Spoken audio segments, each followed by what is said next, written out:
All right, I'm gonna start. Hi, everyone. Thank you for coming.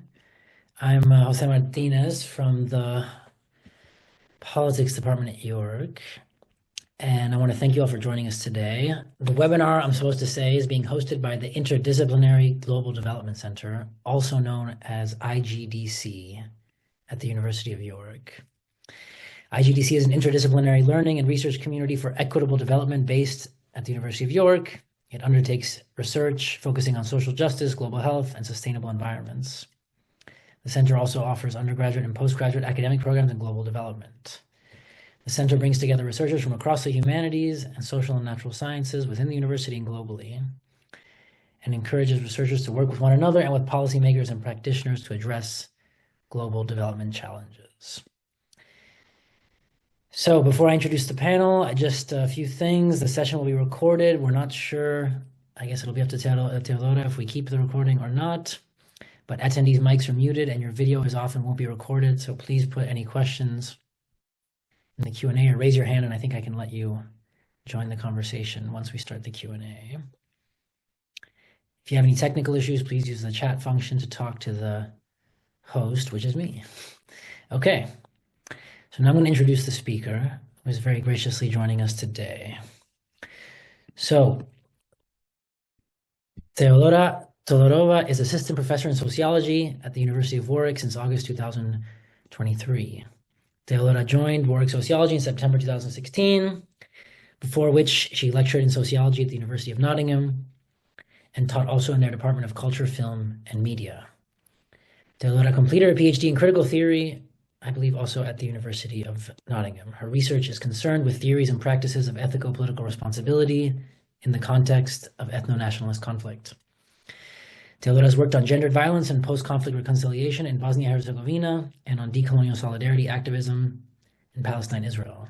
More broadly, Teodora's work is concerned with grassroots activism and transnational civil society responses to gendered and racialized power and state violence. I'd also like to plug, which won't be the subject of the talk today, Teodora's wonderful book, which is called Decolonial Solidarity in Palestine-Israel, Settler Colonialism and Resistance from Within. I'm a fan of the book, particularly the case studies of the three activist groups, which I will mispronounce, but I will try to say, which are Zochrot, Anarchists Against the Wall, and the ICAHD, Israeli Committee Against House Demolitions. It's one of, I think, the more interesting attempts to study these movements from within the country, and I really would highly recommend everyone getting their hands or asking their library to get a hands on the copy. Okay, Teodora, with that, I will leave the floor to you. Thank you very much, Jose, and thank you very much to John and Liane and the Interdisciplinary Global Development Center at York for the invitation and for hosting me. In a moment, I will share my slides with you because the last time I gave a version of this introduction to settler colonial theory and its application to Palestine and Israel, I was kindly asked afterwards to make sure that there are maps, because settler colonialism is a theory that applies to not just a political, but also to a geographic phenomenon that spans the whole world. And I'm therefore indebted to the infographics that I found in, I don't know if you can see this, but I'm holding up the book by Visualizing Palestine, A Chronicle of Colonialism and the Struggle for Liberation, that is available on Amazon, and it has amazing infographics that introduces the history and the present of the Israeli-Palestinian conflict through a settler colonial lens. And I would highly recommend that people also get their hands on this if they're able to, because it has lots of visual maps and statistics that you are able to draw on to learn about the context without necessarily having to become an expert. And I will share my slides now, and hopefully everybody will be able to see them in a moment. So here they are. Can you confirm that you can see them? Excellent. Okay. Right. So what I want to do, first of all, is to just show you some maps. So I will be speaking about settler colonial theory that not everybody is familiar with. And as you can see from this infographic from Visualizing Palestine, settler colonialism is a global phenomena that spans loads of different lands. And historically, it is very strongly connected to British imperialism, or originates in British imperialism and European settlement across different territories in North America. So you can see here from the map lit up in red, the US and Canada, settler colonial lands, as for example, is Sapmi, or the land of the Sami in the Scandinavia today, and that crosses across different lands, different Scandinavian countries, as well as parts of Russia as well. And we have there on the right, New Zealand and Australia, also lands that were colonized by the British Empire at some point and have now long-standing settler colonial communities that are the sovereigns of that land. So in a moment, I will also be speaking about what differentiates settler colonialism from imperialism, or from pure colonialism as it is spoken about in the literature. But primarily, the key thing here is to think about that the settler community, irrespective of where it originates from, whether it is European or elsewhere, moves to a land that usually is taken over in the context of either colonization or imperialism, or some combination of both, displaces the indigenous communities that have lived on that land for decades or hundreds of years, or even centuries in many cases, and establishes sovereignty over those lands, and particularly establishes sovereignty in the forms of states, but not nation states. And I think that is actually quite important to understand. So these are not nation states, these are settler colonial states. Very obvious examples would be the USA, where the white European heritage settler communities can essentially trace their heritage to Europe, so the continent of Europe. And similarly, we have the same situation in Canada, Australia, and New Zealand. And I will be speaking about Palestine, which is also lit up on the map. So Palestine, and now it is both the state of Israel since 1948, and the occupied Palestinian territories is a land in the continent of Asia. And it is also a case of a settler colonial case study that is related to the history of British imperialism and British colonialism across the world. Okay, so this is another map just to give you the idea that, as you saw in the last infographic, that land is spoken of as historic Palestine. But in the present day, if you are watching the news and if you are doing, for example, political science or history, then one has to note that the historic land of Palestine also now contains the state of Israel officially. And not everybody recognizes the PLO-led state of Palestine. It is often referred to as the occupied Palestinian territories of the West Bank and Gaza Strip, respectively. And European colonization of Palestine begins already in the 1800s. So as you can see from the map on the left, with the first Zionist colony, Rishon LeZion, being established under Ottoman rule. So this is the empire that was governing historic Palestine before the British mandate arrived after the First World War. So the British mandate arrived after the First World War, and then after the Second World War, the State of Israel was established in 1948 on what was the land of historic Palestine, or part of the land of historic Palestine. And then there is a second moment of colonization as part of the framework of settler colonial theory, which is when the State of Israel goes to war with its neighboring Arab states, and then comes to acquire control over the entire territory of historic Palestine, including the West Bank and Gaza Strip, and this takes place in 1967.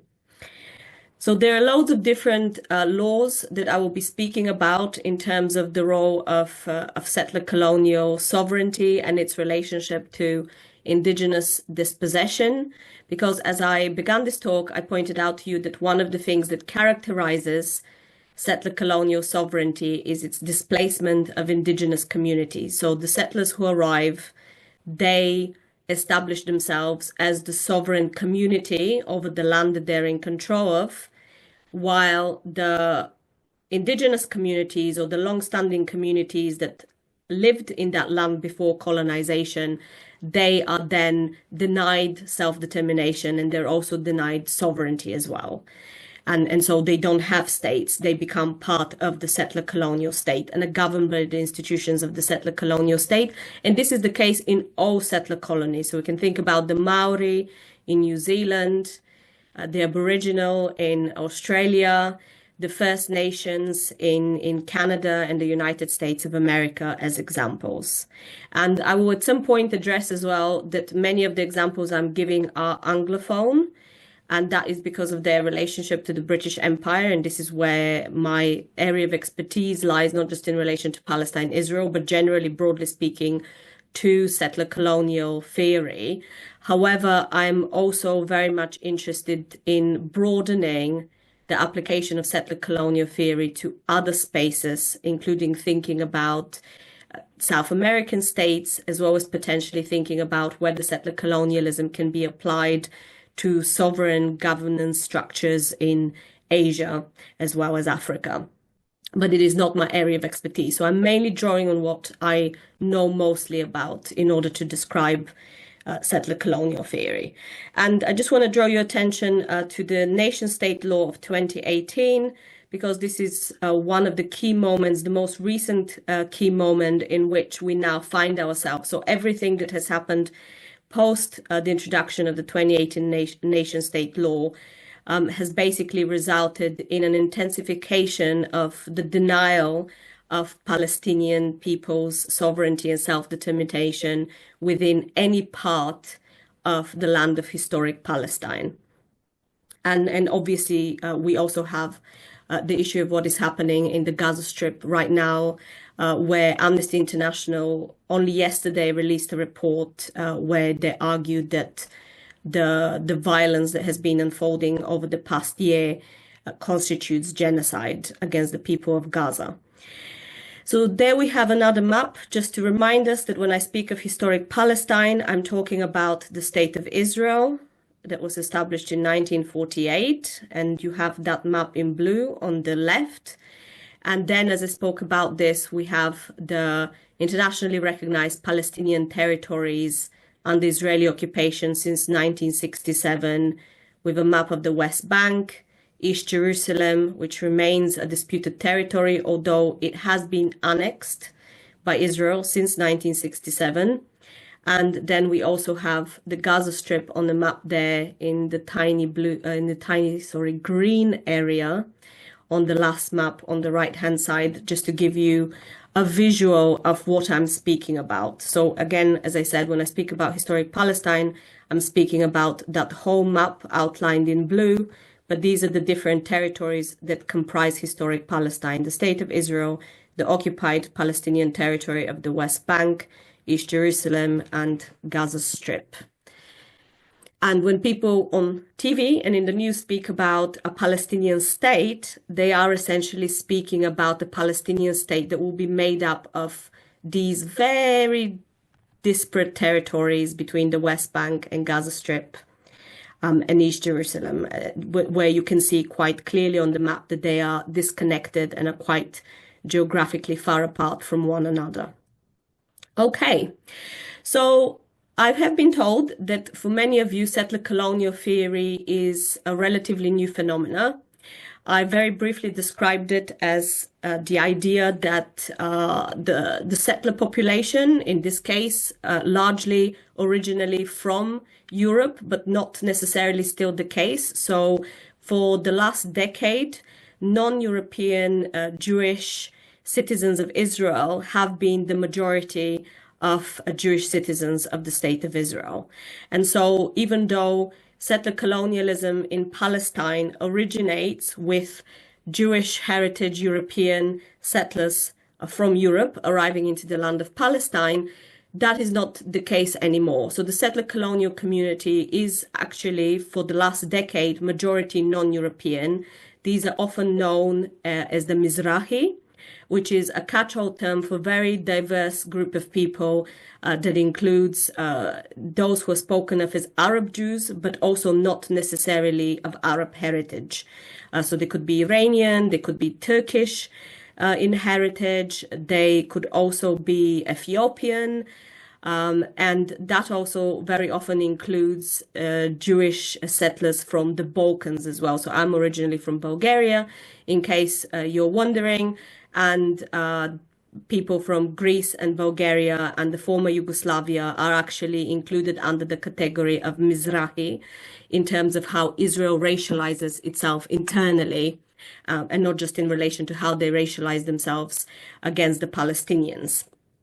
And that is now the majority. So the majority of Jewish Israeli citizens are no longer of European heritage, even though Israel was established by a dominant group of European heritage settlers. Just to be very clear about this, that we have multiple layers of racialization, and this is why when it comes to my own understanding of settler colonial theory, and as I use it and apply it in my book that I would recommend, because I won't be able to speak about resistances to settler colonialism, it is very important, it has been very important for me to include quite explicitly a discussion of race, racism, and racialization, and to also think about it as something that is multifaceted and is not stuck in time, because I'm making the argument that settler colonial identity is always becoming. The only constant that it has is its antagonistic relationship to the indigenous, who are seen as a threat to settler colonial sovereignty and are racialized as an enemy other.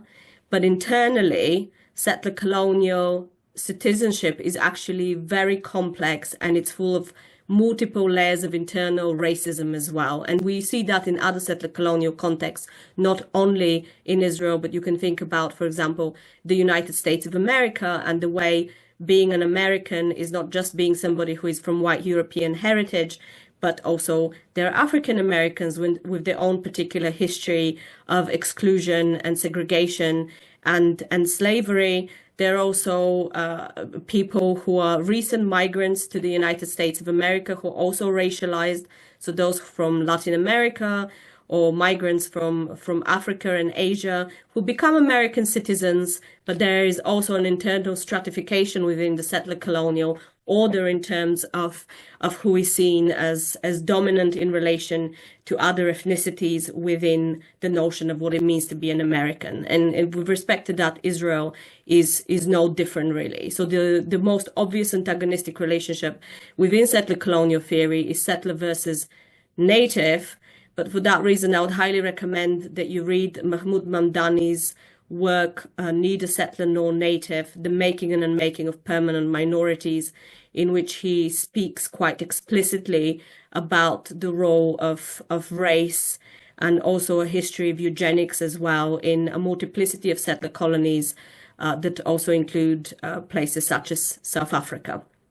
That is not an explicitly Anglophone settler colony. So very often people assume that because people like myself have expertise in the Anglophone world, that these are the only settler colonial case studies we draw on. And personally, I have found over the years, thinking about the Arab world more broadly, the Arab majority and Muslim majority world more broadly, that also brings us into conversation with Francophone anti-colonial scholarship, such as the work of Frantz Fanon or Albert Memmi, as well as us thinking about settler colonial settings such as South Africa, where the dominant white minority group that established apartheid between 1948 and 1994 is in fact Dutch heritage and speaks Afrikaans, which is a Dutch originating language, and not English. So not all settler colonies are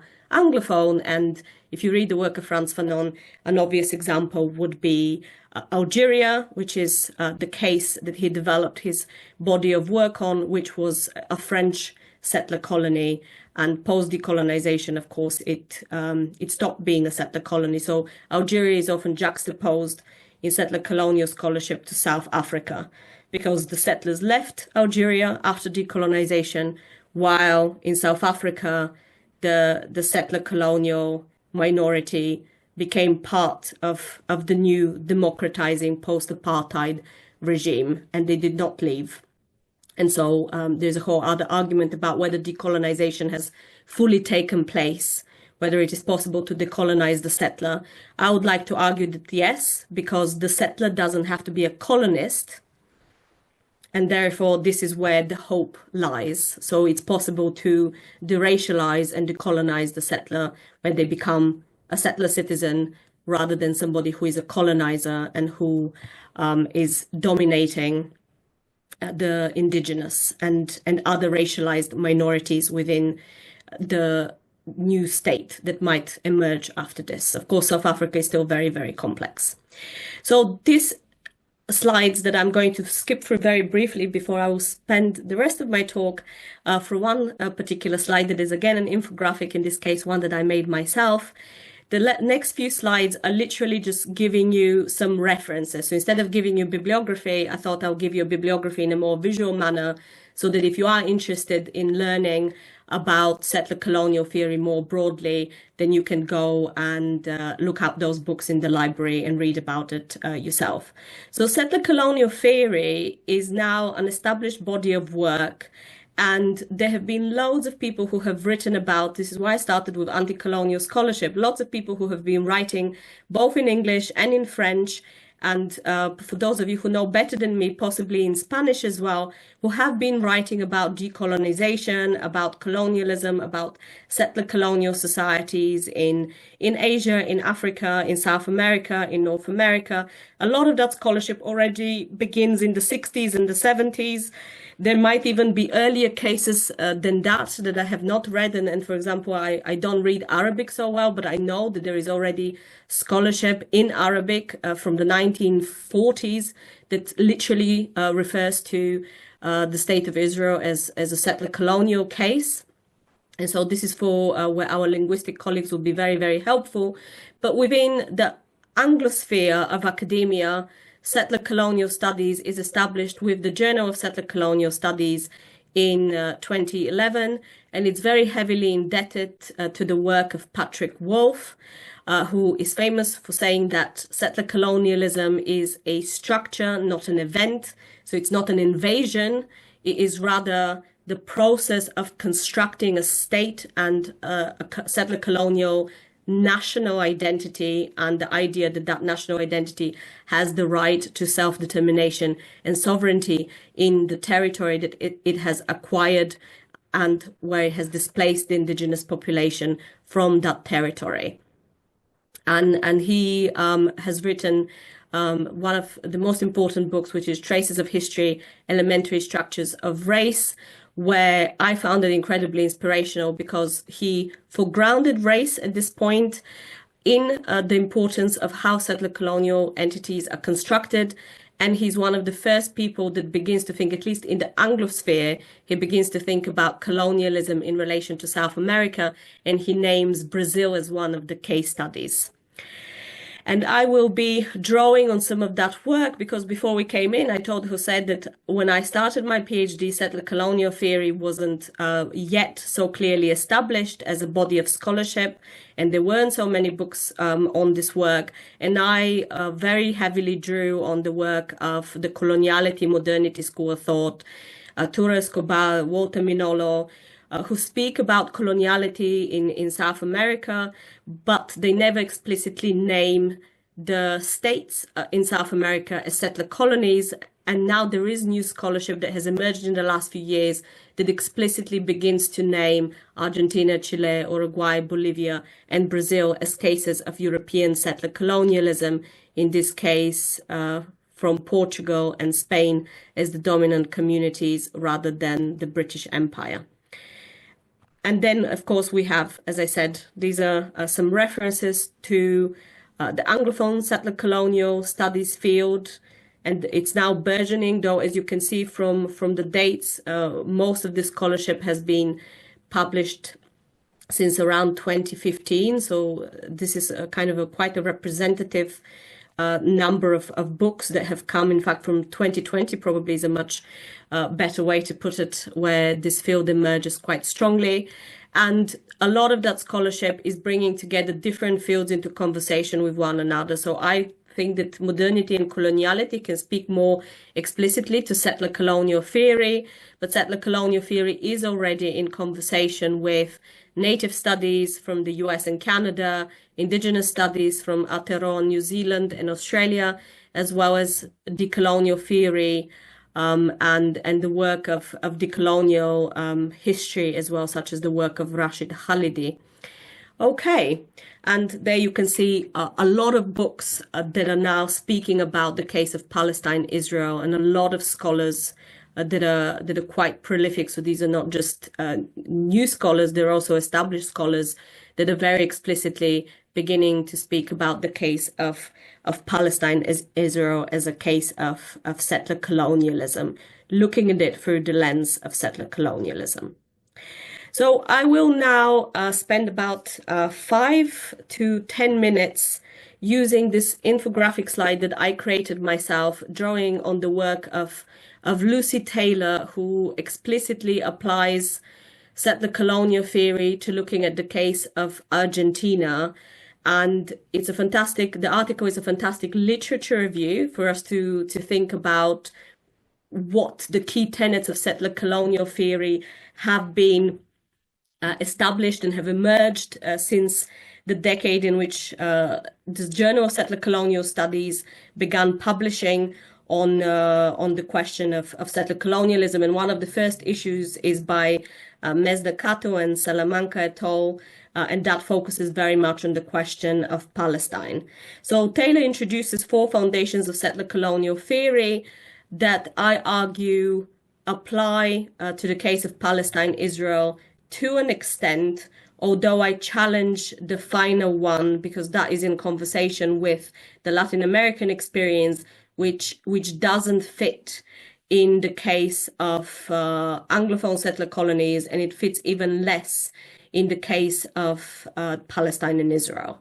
Okay, so the 4 tenets are racial capitalism, geopolitics, terra nullius or empty land, slavability and elimination. And as I said, I am critical of the application of mestizaje, which means mixed communities, in relation to how we think about Palestine and the state of Israel, in relation also to the occupied Palestinian territories, as a case of settler colonialism.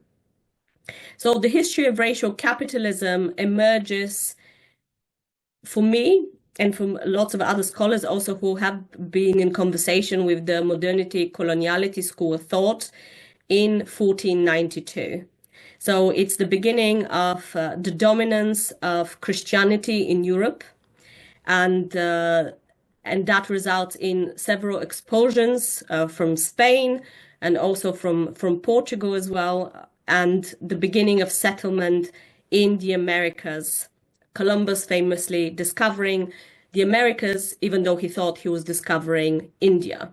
And that was also a moment of racialization as well, because that resulted in, for example, using the racial language of describing indigenous Americans and Native Americans as Red Indians. So that was the first moment of racialization between white Europe and the non-white Americas, or the beginning of the colonization of the Americans and the establishing of settler colonial lands on the continent of what is known as Ayawala. So that includes South America and North America as well. And North America within indigenous scholarship is referred to as Turtle Island, but the whole lands of the Americans are Ayawala. And it's also the moment in which global capitalism is born. So this is the moment in which global capitalism is born, and it is racial capitalism, not just because of the misrecognition of indigenous people as a race that is different from from white Europeans, but it's also the beginning where capitalism essentially is born out of colonization and extraction of land and resources that ignore or exploit the people whose land that is. So those who are on the land are exploited either through indentured labor or because they're denied sovereignty, but their resources are expropriated by different empires. So there is almost a scramble for land and resources across the world. It begins with the Americas, but soon it expands also to the continents of Africa and Asia. So you have the key kind of big colonies, and some of them stop being so big and important. So Spain, Portugal give way to the emergence of the dominance of the British and the French empires later on into the 17th and 18th century. And that is the world that then we see with the picture of global settler colonialism on the first map that I showed you. But that is the notion of racial capitalism, so that there is stratification in terms of who has the right to profit of land and resources across the world versus who is denied access to be in control of their land and resources, as well as to have sovereignty and self-determination, as well as is denied the right to profit off of the resources that are available on the land that they and their ancestors have found themselves on for centuries. So this is kind of the key aspect about racial capitalism, because it's a relationship that is based on racism and also on racial exploitation and on the idea of inherent inequality between the colonizers and the colonized. And then that is then replicated with the idea of settler colonialism, again reproducing this idea of the superiority of the colonizers and the inferiority of the colonized. And settler colonialism is clearly established by something that pure colonialism is not. So pure colonialism never claimed that they were inhabiting empty land. One of the things that differentiates most explicitly settler colonialism from pure colonialism, or what we might call imperialism, so for example, Britain being in charge of India, Britain being in charge of Nigeria, which are cases of pure colonialism or imperial governance. Settler colonialism is premised on the idea that the land is empty. One reference that I can give you, if you're interested very explicitly about this notion and this concept, is I would highly recommend the book of Linda Tehaway Smith called Decolonizing Methodologies. It was published in 1999. And she is a Aotearoa New Zealand scholar, and she quite explicitly explains this idea of terra nullius, because the book is about the attitude of colonial science and the way in which the indigenous people were not even thought of as lesser humans or even animals, but were actually referred to and recorded as flora and fauna. So this is where the notion of empty land comes in. And we do see those discourses also reproduced in early Zionist colonization of Palestine, a land without people for a people without land, making the desert bloom, because the desert is full of cacti, and they're not even, luscious trees. So those discourses, you see those discourses in different types of settler colonial histories. It's not something that is particular to Palestine and Israel. Rather, there is a particular kind of settler colonial tendency to treat the arrivals of the settlers and the establishment of settler colonial dominance as establishing sovereignty by a people recognized as human, who are not displacing the indigenous, but rather there are no people there to displace in the first place, because the people who live there are not recognized as rights-bearing subjects or as human-bearing subjects. And those discourses are there in the US, they're there also in Australia, they're there in New Zealand. They're not just something that is specific to Palestine or Israel. Taylor also identifies the idea of slavability and elimination. The United States of America has the most explicit history of enslavement of indigenous people, though that doesn't apply to the case of Palestine or Israel. So we see much more cases of eliminations. If you think back to the second slide that I showed you, there is a history of mass displacement at different points of settler colonial development in historic Palestine. The first one is most obviously in the expulsions of 1948 during what the Palestinians refer to as the Nakba. So this is the establishment of the State of Israel. An estimated at least 750,000 Palestinians were displaced outside of the borders of historic Palestine or even internally. So those who would have lived in the State of Israel ended up refugees in the Gaza Strip or in the West Bank. And 80% of the residents of the Gaza Strip before the current war began last October are registered refugees. So 80% of the residents of Gaza are either direct or descendants of those who would have been expelled from what became the State of Israel in 1948. And there is also a sizable population of refugees as well in the West Bank. And in addition to this, then, as that map showed, there is a second displacement in 1967 that within Palestinian discourses is referred to as the Naksa, where also during the occupation of the Gaza Strip and West Bank by Israel, the population of the Gaza Strip and West Bank in many cases ended up displaced. So many people from Gaza ended up in Egypt, because that's the country that was in charge of Egypt and administered Egypt after 1948 until 1967. And then many Palestinians from the West Bank were displaced either to Lebanon or to Jordan, majority actually to Jordan, or even elsewhere. So there is a sizable Palestinian diaspora in Europe and also in South America. If I'm not incorrect, in fact, the biggest diaspora outside of historic Palestine and the Arab world, the biggest Palestinian diaspora finds itself in South America. The last time I checked, though that was before this talk, it was quite a while. So it's kind of worth for those of you who might be interested in South America and its relationship to settler colonialism to note that as something that might be worth studying and understanding. So with respect to this, we can think about displacement as a form of elimination, and it's a form of elimination because as people leave the land, the idea is encouraging them to leave the land or encouraging them to move out justifies the idea that they don't have the right to self-determination. And they don't have the right to statehood, although self-determination and sovereignty does not have to be based on statehood. It could also be on the recognition of equal citizenship within the settler colonial state that already exists. So this idea that it's possible for a settler colonial state to decolonize itself, where everybody becomes an equal citizen and people are given recognition that may be in the form of an independent state, but might not be. It could just be also a push for equal citizenship within the existing state. So there are all these different debates that are talking about. But elimination actually is the idea of the opposite, where your identity is denied, you don't exist, there's no such thing as Palestinians. And if there is no such thing as Palestinians, then therefore, how can they claim that they should have a state?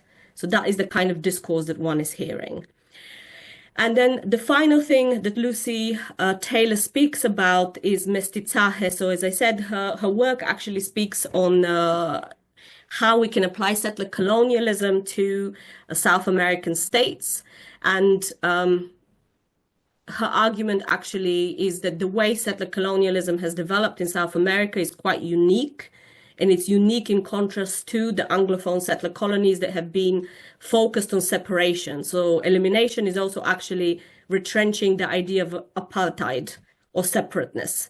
So the idea that the settler community can never merge with the indigenous communities because otherwise that would require some kind of recognition that is being denied to them. And she argues actually that what has happened in South America in contrast is mixing, mestizaje. So potentially that would produce the possibility for decolonization and for becoming a new people. So becoming a new subject that is decolonial. And it acknowledges all of these different histories of both being indigenous and dispossessed, and also arriving as a settler and a colonist. But ultimately, it's about becoming a new people that are a new identity that is supposed to be decolonial. So it acknowledges its colonial history, but it seeks to be decolonial. And of course, this is not something that we actually see in Anglophone settler colonies, and we don't see that in Palestine and Israel. That doesn't mean that might not become a thing, but we do not see it at the moment. So the focus is on separation, on segregation, on disavowal, on not becoming a new people, whatever form that may take. It's about a kind of a strict opposition between the two.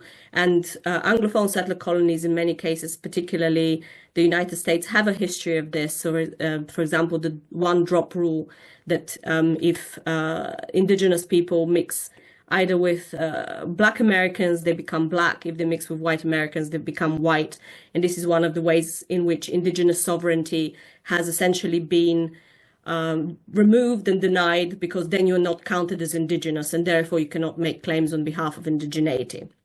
So my argument actually is that the promise of mestizaje, and there are loads of different scholars who think about this. For example, Gloria Ansaldúa in her Borderlands de la Frontera is a really inspiring book, because she speaks about kind of mestiza warrior consciousness that Lucy Taylor is drawing on, but we don't see that moment yet. So at the moment, and I will literally conclude with this, what we see in the case of Palestine and Israel, and this is even more the case in the past year with what is ongoing genocidal violence, we actually see very much a retrenchment of eliminationist discourses and segregationist discourses. So seeing the indigenous settler relationships as a zero-sum game, which is what Patrick Wolf speaks of elimination as, is a zero-sum game, is either us or them, and there is no possibility for coexistence.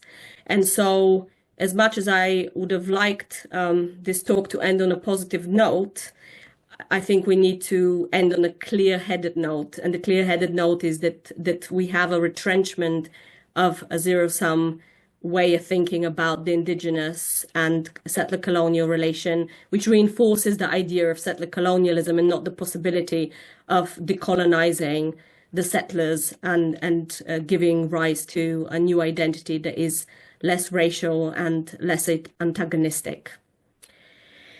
So this is me. I shall now open up to questions. Okay, wonderful. Thank you, Teodora, for that very provocative and interesting talk. I can let any of the people attending talk if you perhaps raise your hand or write in the chat if there are any questions. I will start with one of my own, which is, I guess, is a bit more of an academic question, Teodora, which is, how did settler colonial studies get to the case of Palestine, and what has the case of Palestine then fed back into settler colonial studies? You drew a really interesting sort of genealogy there, and 2012 and that special issue by Mesna Gato and a few others, I think is probably one of the key moments. And yeah, I guess so. I'm wondering about the dialogue between places vis-a-vis academic literatures, and if you could maybe say a bit more about how you've seen that shaping and shifting, and what may come of this most recent sort of genocide in terms of the way people think about Palestine. Because I think one of the things you really made clear to me is that although Palestine is often exceptionalized in a lot of literatures, clearly it speaks to a global condition. And so, yeah, I guess that is, I'll start with that sort of nerdy question before we open up to the floor. Oops, sorry. Thank you. Thank you. It is an excellent question. Thank you very much. It's not nerdy in the slightest, actually. It's very, very important. So I will literally, hopefully you can still see the critical race theory, Middle Eastern studies slide. I think the best way to think about this is that some of the critics of settler colonial theory allege that we have basically taken on the parameters of what happened in the USA, in Canada, where indigenous communities have been more or less eliminated to the point, for example, that in the US, Native Americans are 1% of the population, right? And then that has been juxtaposed onto the question of Palestine and Israel, when in reality is actually a much more complex and fluid relationship, in the sense that a lot of people are thinking about settler colonial as a global condition that is premised, for example, on US imperialism. So beginning to think about moving away from the historic role of the British Empire and the French Empire, and thinking more concretely about the way in which the global settler colonial condition is actually part and parcel of understanding the history of US imperialism.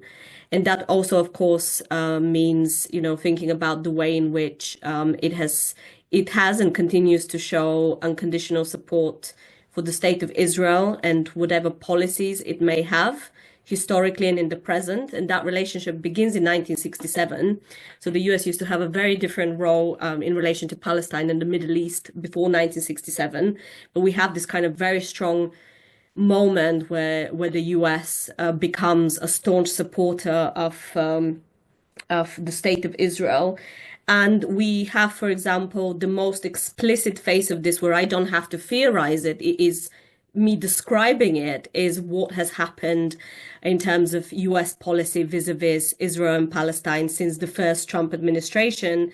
And already, for example, there are bills that are going through Congress by certain politicians who want to they want to replace the occupied Palestinian territories with Judea and Samaria in official US documents.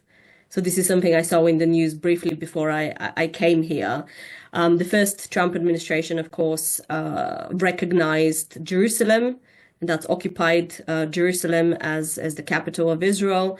So that is the kind of obvious one. But also there are lots of synergies in terms of how that relationship between particularly, but not exclusively, Republican, very strongly Christian administrations of the US have treated Israel and have spoken about Israel and continue to support it.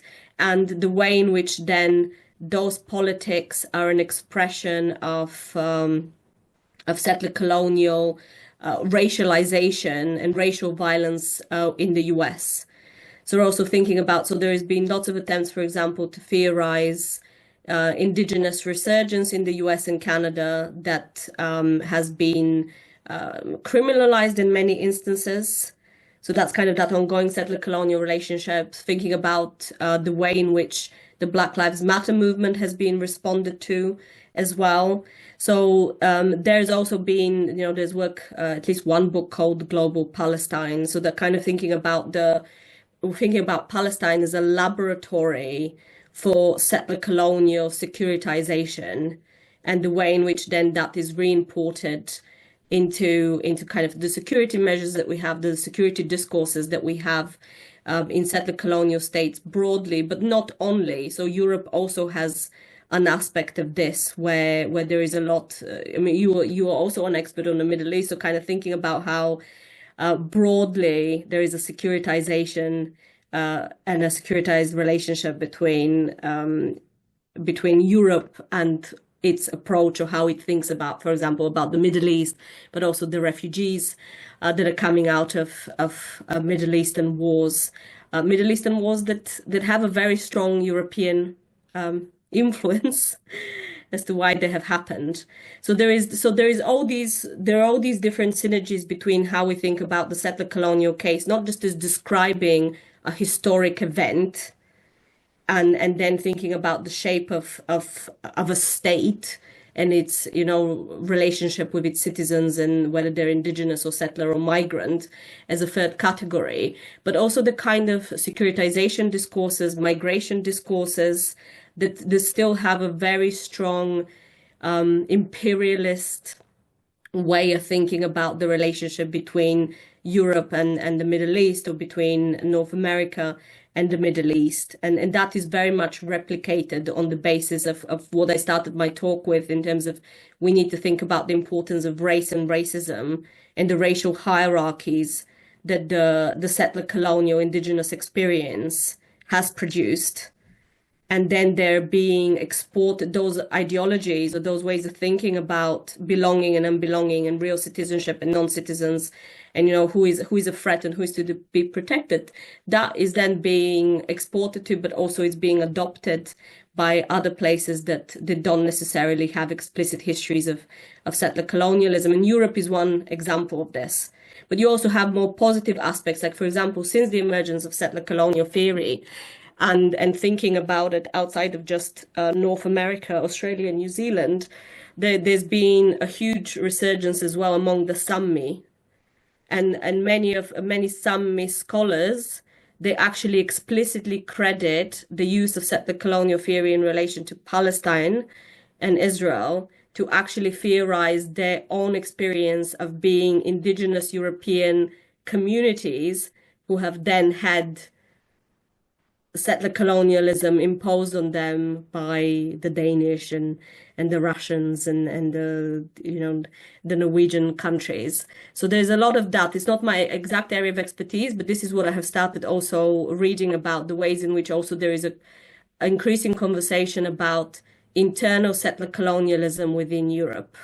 So not just something as Europeans going to other lands and then colonizing, but also rethinking the way in which the national states that have emerged post the Second World War are also engaging in internal settler colonialism in terms of the way in which they're displacing or oppressing indigenous communities within European lands as well. And that's quite an interesting case that I would like to know more about. But that is the most explicit ones in terms of how speaking about settler colonialism in relation to Palestine, that is not a case where the indigenous are a minority or have been reduced to a tiny minority, has also then opened up conversations within Europe as well, and kind of thinking about how you don't have to be a tiny minority. You don't have to have come as close to elimination as possible to actually be an indigenous community that is undergoing settler colonialism.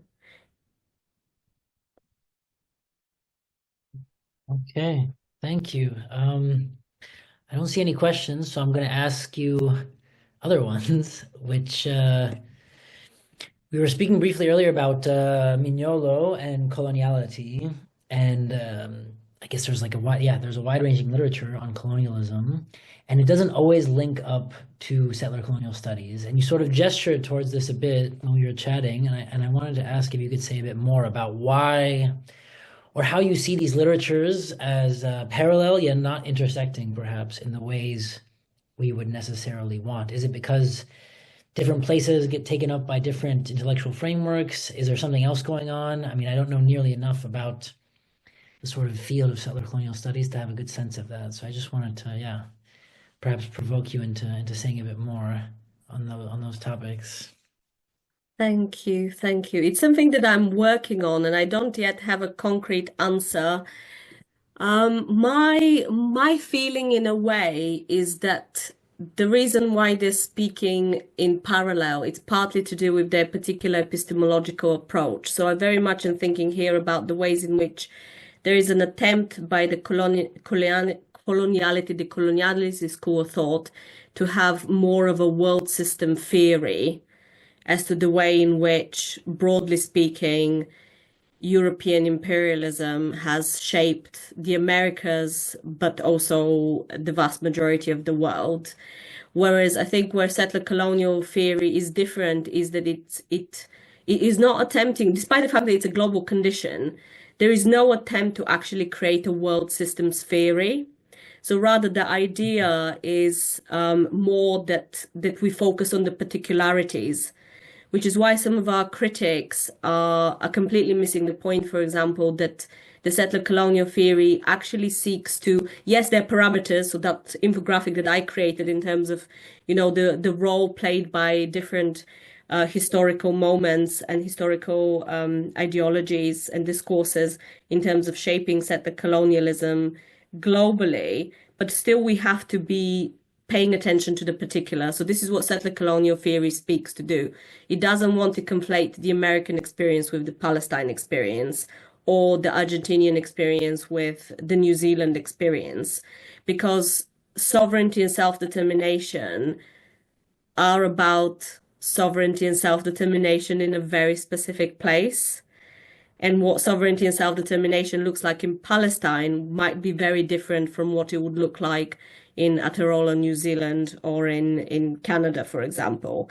And there are all these, and I think there is also another aspect, and this is something that I would love to hear more from South American colleagues. The other aspect really is to do with, I think there is an assumption within the coloniality modernity school of thought, and that might be me misrepresenting their intention, to assume that settler colonialism is a done deal in South America. So think about and there is resistance to it. So I'm just kind of thinking about the recent vote, was it last summer or the summer before in Chile, about the constitution and giving more indigenous recognition within the constitution. So there is a strong move in relation to this. But I would also say that we desperately do need to start thinking about settler colonial theory in relation to South America, because there is something that suggests that there is a continuity of a settler colonial way of thinking about the South American countries.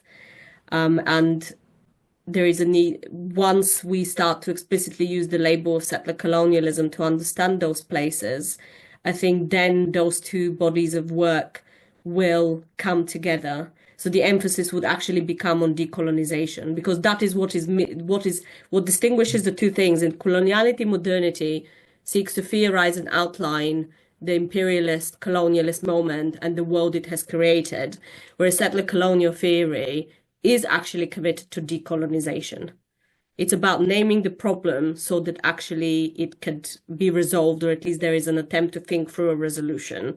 And it's not just describing a world that has come about as a consequence of colonialism, precisely because settler colonial theory foregrounds indigenous demands for recognition that are being resisted and are not responded to. That's interesting. Yeah. So I wonder what people who read Mignolo and perhaps Bonaventura dos Santos more closely would say, because I think Mignolo, I mean, most of the stuff, the more recent stuff, it has, like I'm thinking of the book, The Darker Side of Western Modernity. The whole second section is about decolonial options, decolonial possibilities. And so I think he would maybe resist the characterization that he's only trying to describe a logic of power. I think they are, some of them, not all of them, invested in naming and shaming, and also in reversing sort of such outcomes. I think he gets taken up in the academy, right, in the way that most theorists do. They just sort of a way of describing a problem and a way to make, it gives an imprimatur of legitimacy to certain types of work. But yeah, I need to think about this one, because I'm wondering if the coloniality people or the theorists would say that they're not really trying to reverse such outcomes. What I did think was really interesting is that I do think you're right in that there's this way in which they speak about these very large phenomena, right? It's always a global diagnostic. And when you read most people working in the sort of settler colonial tradition, there is an attention to place that I think is quite valuable. It's what I like, but it's also, we're all different. We like different types of scholarship. But that I think is a very interesting and clever way of putting sort of the big distinction between the ways they go about doing academic work. Okay, if there are no questions, I think we've hit the time limit. And so, Deodora, I'm going to thank you on behalf of the attendees. Okay, here we have a question from Sawa. I'll read it out. I can also let you in, Saba, if you want to. Here, let me see if I can let Saba. I need 2 seconds also to turn my battery on, otherwise I might get switched off. Hi, can you hear me? Yeah. Yes. Hi, Theodora. Sorry, I had put the question in the question answer tab, so you might not have seen it. But yeah, I just put that in there a bit earlier, so maybe we've run out of time anyway. But I wondered if you could say a little bit about the sort of intersection between sort of radical religious ideologies and settler colonialism, and how is this something that is particularly seen in the context of Palestine-Israel, as in this idea of the promised land, and how that becomes a justification for settler colonialism? Or is this an issue, sort of the sort of religious dimension of settler colonialism, and is it something that you see throughout? So that was just my quick question. Thank you. Thank you so much. That is really, really brilliant, and others are also asking about this as well. It goes back also to what Jose asked with his first question, which is how settler colonial theory travels back and forth between those. And for me, one of the key things that settler colonial theory helped me to theorize is that religion, and particularly Zionism, actually plays a huge role. So very particular, and I don't mean just Zionism as an expression of Judaism and fundamentalist Judaism, but also Zionism as an expression of evangelical Christianity plays a huge role in all Anglophone settler colonial projects. The United States of America, basically the early settlers see themselves as establishing Zion in North America. And of course, in the case of Palestine, there is quite clearly an explicit case in terms of this being the promised land, so it being actually the land that was promised to the Hebrews, and Israeli Jewish settler colonists of the present are the direct descendants of the Hebrews who were promised the land of Israel by God. But we also see those discourses also reproduced in early American settlement as well. And I think we could really be doing a lot more work to think about this, because the relationship that is circular is also the way in which, for example, the present Trump administration that is very much driven by fundamentalist evangelicalism is reproducing those discourses, very strongly reproducing those discourses of the promised land being established as something that is a divinely driven project rather than a project that is geopolitical. And this is actually a huge obstacle for decolonization, but it's a huge obstacle for those of us who are secular and think about democratization as well. Because if you speak the language of divine right, then it is impossible to argue with. It is impossible to ask for equal rights. It is impossible to ask for recognition by those who are not co-religionists, and therefore do not belong to the group of people who have this divine right. So it is not something that is exceptional to Palestine.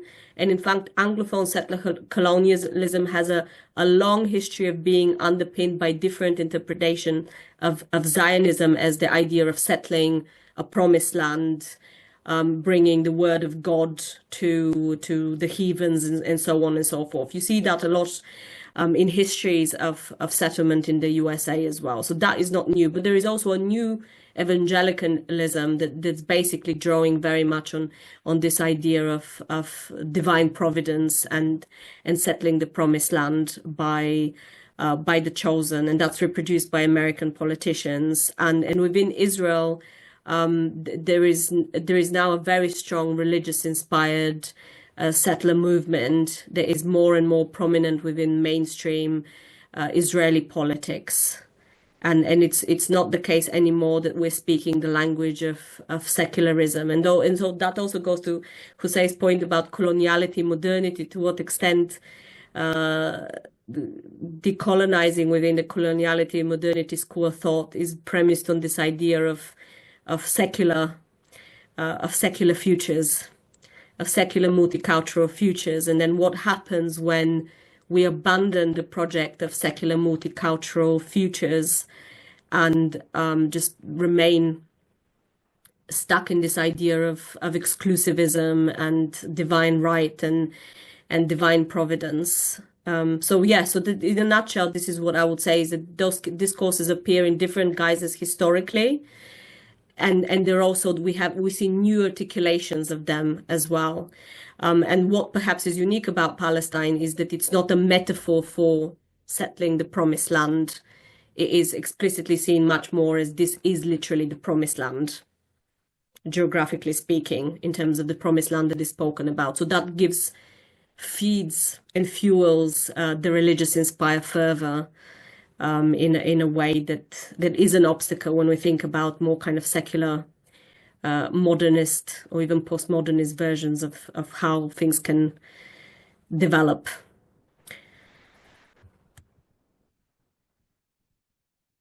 Perfect. Thank you so much, Teodora. I think with that, I should probably close. And yeah, just to say thank you again. I really enjoyed it. I'm sure the audience did. And on behalf of the IGDC and the University of York, thank you for coming and offering this wonderful talk. And hopefully next time we can do it in person. I hope so too. Thank you very much for having me and for the great questions. Greatly appreciated.